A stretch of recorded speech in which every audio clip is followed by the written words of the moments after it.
Before you cross the threshold of your own home tonight, stop and listen. Outside, the storm is fierce, thunder crashing, rain thundering like a warning. But it is not the storm you should fear. It is what moves inside those walls when you are alone, when you think no one is watching. This is not a tale made up for fright. These are true accounts from people who were certain they were safe, until the night turned against them. Tonight, you will hear what happened when the storm shut them in, and they discovered that safety is sometimes just an illusion. If you believe your doors and locks keep you secure, think again. When the storm is at its worst, the things that come inside with it do not knock politely. They do not wait, and they do not leave. Before we step fully into these shadows, listen closely, and do not turn away. If your heart is steady enough, subscribe now, because what comes next will pull you deeper into darkness, where every sound might mean you are not alone. Now, I want to hear from you. Where are you watching from, and what time is it there? Let me know in the comments below, because the night is only just beginning, and the horror is about to unfold. Listen carefully if you dare. It was close to 11 o'clock in the evening, when I found myself truly alone for the first time in this old house, perched at the edge of a neighborhood where the streetlights fought a losing battle against the darkness. Outside, the sky was churning with thick, low clouds, and the distant grumbles of thunder echoed like ominous drumbeats just beyond the hills. Rain had started to fall in fits and bursts, slapping against the window panes with uneven rhythm, as if carrying some secret message in its steady assault. I sat curled up in the living room, the dim light of the solitary lamp casting long, hesitant shadows on the peeling wallpaper. The house wasn't new. It creaked and groaned with every gust of wind that slipped through its aged frame. Each board seemed to whisper its history in these moments, and I could almost feel the weight of all those years pressing down on the quiet walls. The air inside was heavy, thick with dust, and a subtle chill that made the hairs on my arms stand alert. I told myself it was nothing more than the storm outside, the way old houses respond to changes in pressure. Still, a part of me felt uneasy. As the thunder rolled nearer, the lights flickered once, twice, and then danced precariously before stabilizing. My breath caught for a second. There was an almost imperceptible sound, a soft tap like a shoe against the wooden floor, far too deliberate to be the wind. I glanced quickly across the room. Nothing. The grandfather clock in the hall chimed once, 10:35, but its echo seemed to carry farther than it should. I told myself firmly not to let my imagination get the best of me. After all, it was just a quiet house on a wild night. I was alone, except, perhaps, for something watching. The evening stretched on, and even as I tried to immerse myself in the old book I had picked up earlier, I could not shake the sensation that I was no longer the only presence in the room. The storm outside intensified, windows rattling in their frames, but the noises within the house were more subtle, too subtle to be dismissed by rain or wind. I heard footsteps, not the distant sound of a neighbor, but footsteps that matched mine exactly. When I shifted in my chair, the soft tap-tap on the floor seemed to begin moments after, trailing behind me like a shadow. I stood and listened. The sound stopped immediately. Heart hammering, I walked slowly toward the kitchen, glancing over my shoulder. Again, the steps began faintly, always just behind me, pacing my every move precisely, as if some unseen partner mimicked me. Then came the cold touches. I was making my way through the hallway, the light from the kitchen flickering in the distance, when a sudden chill gripped my shoulder. It was not the damp chill of the storm, but an icy pressure, almost like the weight of a hand pressing down with no warmth or life. I spun around quickly. Nothing was there. Not a single sign, not a whisper, no hint of movement. The feeling of being watched grew heavier, sinking into the space around me like a presence grounded in the very walls. Some moments, I felt the weight of invisible eyes boring into my back, following every breath. I stopped daring to look behind, fearing what I might see. The silence itself became a roar. No birds, no dogs, no human voices. Only my own breath, ragged, shallow. I tried to convince myself that it was exhaustion, the storm playing tricks on my senses, but every time I closed my eyes, a flicker of movement danced in the corners of vision, just beyond comprehension. My phone screen suddenly blinked to life without touch, displaying a blank message. I dropped it, every instinct screaming to get out. Yet, my feet remained planted. The watcher was patient, waiting for acknowledgement, waiting to be seen. The house seemed to hold its breath. I could feel it now, right beside me, a cold presence so close it brushed past. My skin went numb, my heart plunged. There was no shape, no shadow, just a tangible pressure, like the slow exhale of death against my neck. I dared to glance behind in the half-light, my eyes straining to make out a figure, some trace of this tormentor. But nothing. The air was empty. Then, as if the pressure itself whispered into my ear, a voice, barely audible but unmistakable, spoke my name. Soft, endless, a voice older than the house, burdened with sorrow and longing. It was not angry, not cruel, just desperate. My breath caught, cold sweat running down my neck. I stepped back, almost falling, spine tingling as icy fingers seemed to trail through my hair, settling heavy on my chest. For a moment, the world stood still. The storm raged outside, but inside, time paused, caught in the grip of something ancient and unseen. I knew then that I was standing face to face with something trapped between worlds. A watcher waiting for release, or perhaps just company. Morning came, slow and hesitant, but the house still felt too large, too silent. Against every instinct, I explored the attic, the dust thick beneath my feet. There, behind a loose panel, I found a small diary, its pages yellowed and fragile. The entries spoke of a soul confined within these walls long ago, a person left behind by fate, trapped between the living and the dead by a cruel twist of history.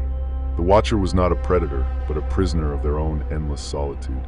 They had reached out, in the only way they knew, hoping for connection, not harm. And now, when the storm returned, sometimes the watcher's presence feels less like fear and more like an invitation, a silent plea never answered. It was a quiet evening, but not one kissed by peace. I was babysitting for a family friend's child in a house tucked away on the outskirts of the neighborhood. The rain had begun early, tapping relentlessly against the windows like a warning. The power flickered occasionally, and I kept an eye on the clock. Around 10 o'clock, the phone rang. At first, I thought it was the family calling to check in, but the silence on the other end was unsettling. The calls kept coming, long, drawn-out rings that stretched the tension across every nerve. The first time I answered, there was nothing but a distant breathing, slow and deliberate, like a predator waiting patiently. The minutes passed with no voice, no words, just silence so thick I felt it could swallow me whole. I hung up, thinking it was a prank or a wrong number, something explainable. But they came back. Each ring was sharper, more insistent. A voice finally spoke, soft, almost a whisper, yet unmistakably close. It asked a question that sent a cold spike right through my chest. "Are you alone?" The voice didn't belong to anyone I knew. It was patient but unrelenting, repeating the question again and again, each time with more menace. I could feel a sweat breaking out across my forehead as the room seemed to shrink around me. The shadows grew longer, darker, twisting into shapes just at the edge of vision. After each call, the house felt heavier, as if the air itself had thickened with dread. The lights flickered harder now, the stairwell plunged into darkness more frequently, and the power seemed to pulse with an ominous heartbeat. Sometimes, when I thought the phone was quiet, it would suddenly ring again, jolting me into terror. I remember the exact moment when I realized these calls were not just harassing me from afar. They were coming from inside the house. I was standing in the kitchen when the line went dead, and then the cordless phone in my hand buzzed. I set it down, stepping back slowly, eyes wide. Then from the basement, where no one was supposed to be, I heard the crackle of the older landline ringing. My heart stopped cold. I knew then that someone, or something, was in this house with me. I bolted through the rooms, the sound of my desperate footsteps followed almost immediately by the echo of the same rhythm behind me, matching, haunting. The call started repeating not just the question, but my name, whispered in a cold voice that seemed to be inches from my ear.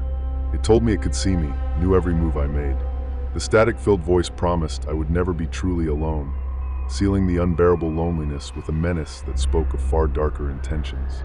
There was a moment I will never forget, frozen in time that no human mind should endure. I was cornered in the kitchen, the air heavy and stifling. The phone rang again. I answered, voice trembling, barely able to whisper. "Who are you?" The reply was a soft hiss filled with promise and threat. "I am already inside." At the same moment, somewhere in the house, the faint sound of slow footsteps began, circling closer to my position. The pressure in the room grew unbearable, like the weight of 1,000 eyes focusing on me at once. My breath stenched in my throat. I caught a glimpse of movement just beyond the doorway, a shadow flickering like smoke, impossibly fluid. Then silence, and the line went dead. Hours later, the police arrived. They found evidence that confirmed the horror I knew was true. Hidden in the attic, behind a false wall, was a makeshift living space. Someone had lived inside the house unknown to anyone. The calls had come through extension phones scattered throughout, some in places only the intruder knew to hide them. The invasion had been silent, deliberate, and complete. The entity that had haunted me was not supernatural. It was a hidden presence, watching, waiting, terrifying in its patient stalking. And though the intruder was arrested, the question still lingers when the storm returns and the phone rings. Who else could be listening from the dark? It was a night flooded with relentless rain, the kind that sounds like a constant drum against the roof and windows, echoing all through the house. I was completely alone. The kind of alone where every sound seems amplified, where the silence between rain's bursts feels loaded. As I sat in the dim glow of a single lamp, shadows crouched in the corners of the room, deepening the weight of solitude. The storm seemed like it would never cease, and the clock on the wall ticked with a steady, cruel regularity. Without warning, the silence shattered. There was a violent pounding at the front door, a barrage that shook the wood and sent a sharp tremor through my bones. Hard, heavy knocks, urgent and blind, like something desperate to get in or out. My heart hammered so loudly it seemed impossible for the sound of my own fear to be louder than it was in my ears. I moved closer, hands trembling as I peered through the peephole, expecting to see someone soaked and wild-eyed from the storm. But the glass showed only the empty porch and the relentless rain falling in sheets. Then came a crashing, unforgiving sound. The door itself splintered, but not from outside.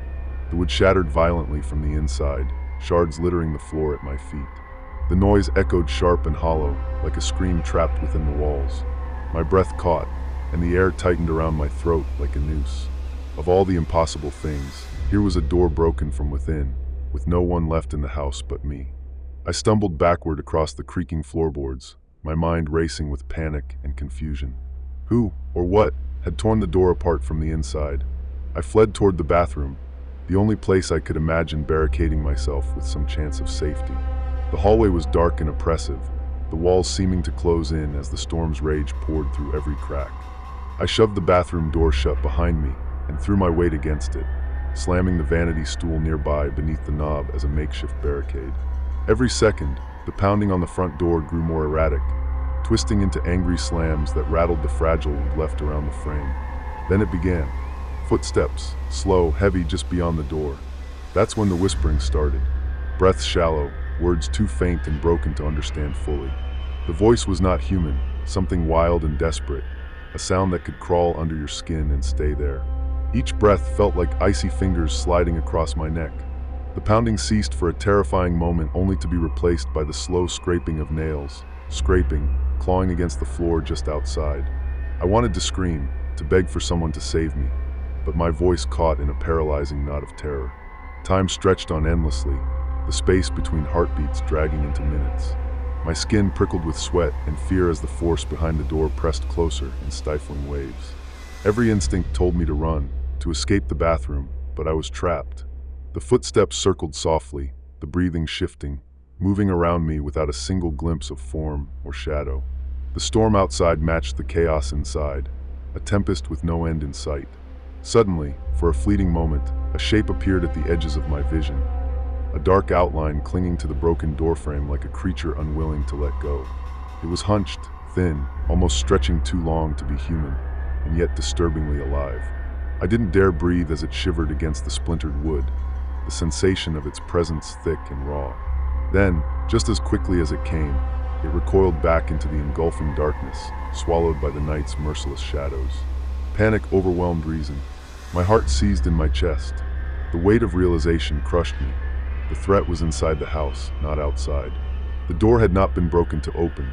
Instead, it shattered inward, as if something trapped within had been trying to escape, or perhaps trying to hide. The dawn brought little relief. When the police arrived, their faces were grim. They found no signs of forced entry from the outside, no broken locks, no footprints in the drenched porch garden. The front door damage was confirmed to be caused from inside the house, a self-inflicted destruction. What chilled me most was the unshakable truth. Someone, or something, was inside the house with me that night. Invisible, silent, and deadly close, lingering unseen while I believed myself safe behind locked doors. The locked front door was never truly closed that night. It was a fragile barrier between reality and something far more dangerous lurking within the shadows. As the storm finally fades into the quiet of the night, a lingering sense remains, one that no amount of daylight or warmth seems to wash away. The events you have just heard are not just memories locked away in the past. They breathe in the silence between raindrops, in the shadow cast by a flickering lamp, and in the fragile moments when you think you are truly alone. The storm may have passed, but some nights you still feel it watching, waiting. It lingers just beyond our sight, dormant but ever present, reminding us that some doors never fully close and some fears never truly leave. Now, I want to know, among these chilling accounts, which moment sent the coldest shiver down your spine? Was it story 1, story 2, or story 3? Share your thoughts below. Your experiences, your fears, they make this community stronger, more alive, and more aware of the darkness that can creep in around us all. If you crave more real encounters from the edge of fear, stories that grip your soul and refuse to let go, make sure to subscribe and hit that bell icon. You will never want to miss your next nightmare. The shadows are waiting for you,